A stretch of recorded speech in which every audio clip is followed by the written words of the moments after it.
Did you know that some stories told to children today may have been whispered more than 5,000 years ago?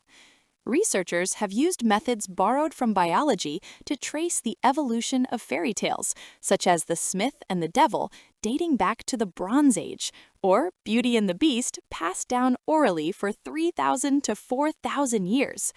These stories have survived thanks to their universal themes and the oral tradition, a tradition that has endured through the centuries.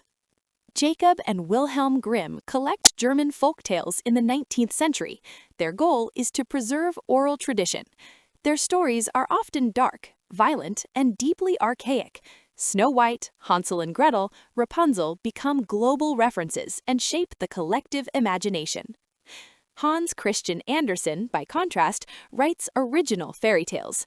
More personal and melancholy, they explore loneliness, sacrifice, and difference.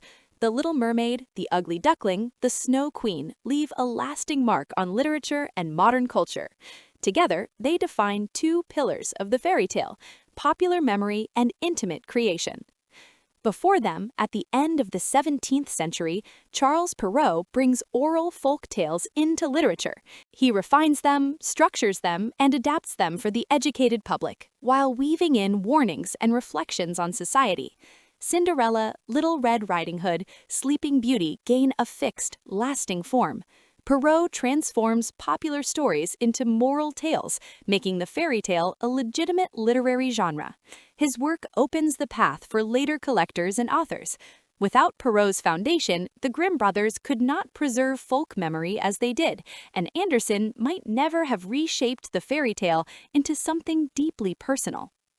Thanks to these legendary storytellers, these tales became masterpieces, crossing centuries and still inspiring theater, cinema, and literature today.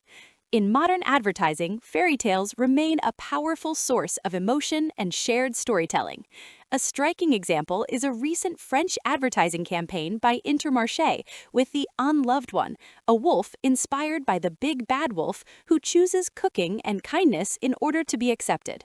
This handcrafted animation, carried by a song from Claude François, moved millions of people, triggering a wave of nostalgia and an unprecedented craze for the wolf plush toy.